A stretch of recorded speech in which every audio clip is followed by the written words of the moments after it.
इस वीडियो में आज हम लोग क्लास 8 के मैथ में chapter 2 linear equation in one variable में एक्सरसाइज 2.4 का क्वेश्चन नंबर 5 करेंगे एनसीईआरटी बुक से। क्वेश्चन नंबर 5 में है Sobo's mother's present age is 6 times Sobo's present age.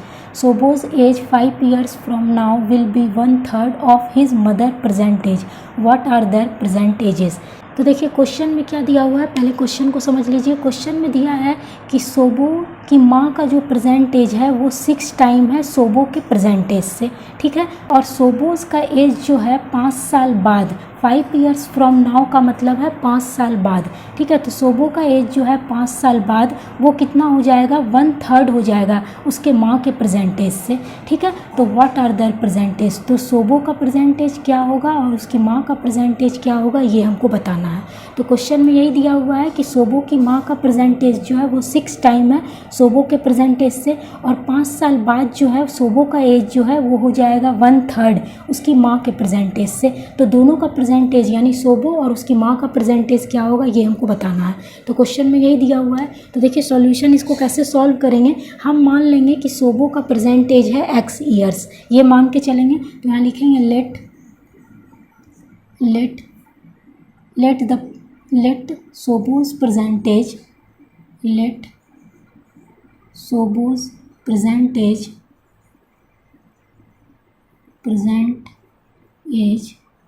Be x years,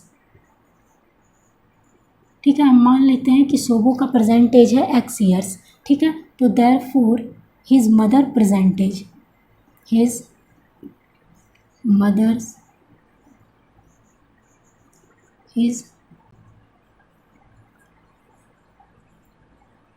present as, तो उसकी माँ का प्रेजेंट एज क्या हो जाएगा। तो यहाँ दिया है कि सोबो की माँ का प्रेजेंट एज 6 टाइम होगा उसकी सोबो के प्रेजेंट एज से। तो सोबो का प्रेजेंट एज है x, तो उसकी माँ का प्रेजेंट एज हो जाएगा 6 टाइम किससे, x से, यही हो जाएगा, है ना। क्वेश्चन में दिया है कि उसकी माँ का प्रेजेंट एज 6 टाइम होगा सोबो के प्रेजेंट एज से। तो सोबो का प्रेजेंट एज x ईयर्स हो गया, तो उसकी माँ का प्रेजेंट एज क्या होगा 6 × x, ठीक है। का एज हो गया कितना 6x ईयर्स, ठीक है। अब देखिए यहाँ पे दिया है कि Sobo's age 5 years from now, 5 years from now यानी कि 5 साल बाद।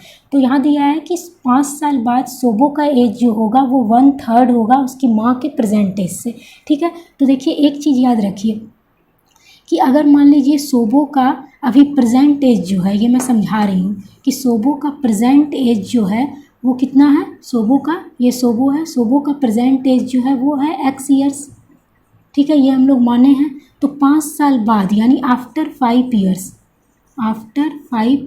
यानी 5 साल बाद सोबो का एज कितना हो जाएगा। तो अभी है सोबो का एज x ईयर्स, तो 5 साल बाद सोबो का एज तो बढ़ेगा ही, कितना बढ़ेगा, तो x + 5 कर देंगे, यानी 5 साल बाद सोबो का एज हो जाएगा x + 5 years, यानी आफ्टर में क्या किया जाता है, प्लस किया जाता है, ठीक है। अगर मान लीजिए सोबो का प्रेजेंट एज है x ईयर्स, तो 5 साल पहले सोबो का एज क्या था ये पूछेगा, तो कैसे निकालेंगे, 5 years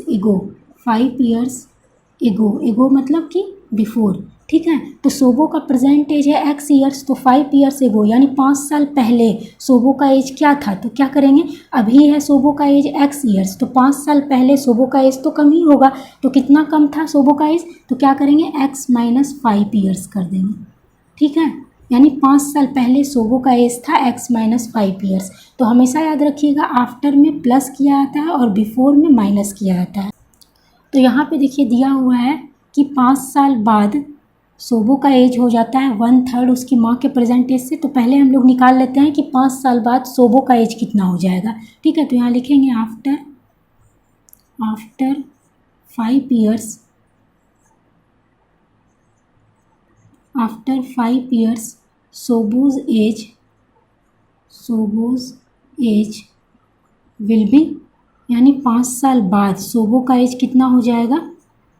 तो देखिए प्रेजेंट एज है सोबो का x, यानी अभी सोबो का एज है x ईयर्स, तो 5 साल बाद सोबो का एज कितना हो जाएगा, तो x + 5 कर देंगे, तो x + 5 years हो जाएगा सोबो का एज 5 साल बाद, ठीक है। अब अकॉर्डिंग टू क्वेश्चन में अब यहाँ देखिए क्वेश्चन में दिया है कि 5 साल बाद सोबो का एज 1/3 होगा उसकी माँ के प्रेजेंट एज से। तो हम यहाँ क्या किए हैं, 5 साल बाद सोबो का एज है x + 5 ईयर्स, और यहाँ दिया है कि 5 साल बाद सोबो का एज हो जाएगा 1/3 उसकी माँ के प्रेजेंट एज से।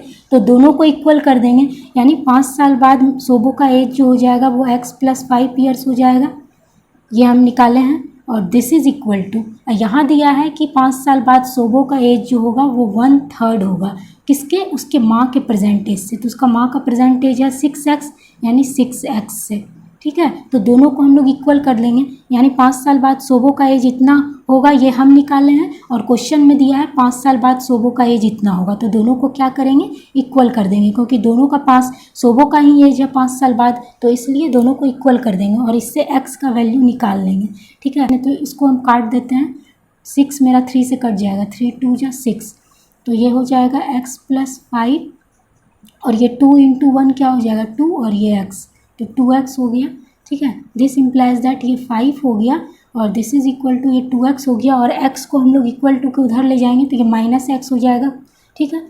तो दिस इम्प्लाइज दैट 5 = 2 में 1 - 2x में x माइनस करेंगे तो सिर्फ x बचेगा, ठीक है। तो this implies that x is equal to क्या आ गया, 5 आ गया, ठीक है। अब यहाँ हम माने थे कि x ईयर्स क्या था, सोबो का प्रेजेंट एज था, माने थे हम लोग कि सोबो का प्रेजेंट एज x ईयर्स था, तो x का वैल्यू 5 आ गया, यानी सोबो का प्रेजेंट एज कितना हो गया, 5 ईयर्स हो गया। तो यहाँ पर लिखते हैं, नीचे स्पेस नहीं है तो लिखते हैं देयरफॉर सोबोज प्रेजेंट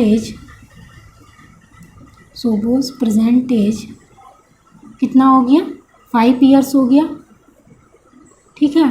और उसकी माँ का प्रेजेंट एज भी निकालना है, तो उसकी माँ का प्रेजेंट एज क्या हो जाएगा, हिज मदर्स प्रेजेंट एज, उसकी माँ का जो प्रेजेंट एज हो जाएगा वो कितना हो जाएगा, तो उसकी माँ का प्रेजेंट एज कितना था, 6x ईयर्स था, 6x ईयर्स था ना, तो x का वैल्यू हम इसमें पुट कर देंगे, तो क्या हो जाएगा 6 × x का वैल्यू कितना आया है 5, तो 6 × 5 ईयर्स, ठीक है। तो दिस इज इक्वल टू 6 × 5 = 30, यानी क्या हो जाएगा 30 ईयर्स। तो यानी कि सोबो का प्रेजेंट एज हो गया 5 ईयर्स और उसकी माँ का प्रेजेंट एज कितना हो गया 30 ईयर्स, तो यही आंसर हो जाएगा। तो इस तरह से इसको सॉल्व करेंगे।